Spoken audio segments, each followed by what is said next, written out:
সুদ হচ্ছে 8 টাকা। 2 বছরের চক্র 4 প্লাস 4 এর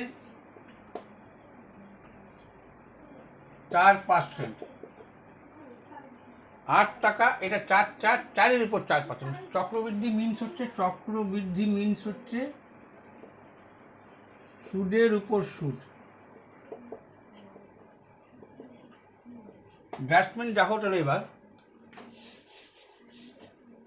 4% মানে 4 4% মানে 0.16। 0.16তে আসল 100। একে কত? এই পয়েন্টের জন্য 100 দিলাম। 4 4 16, 4 25 100, 4 4 16, 4 25 100, 625 টাকা। Option number C answer.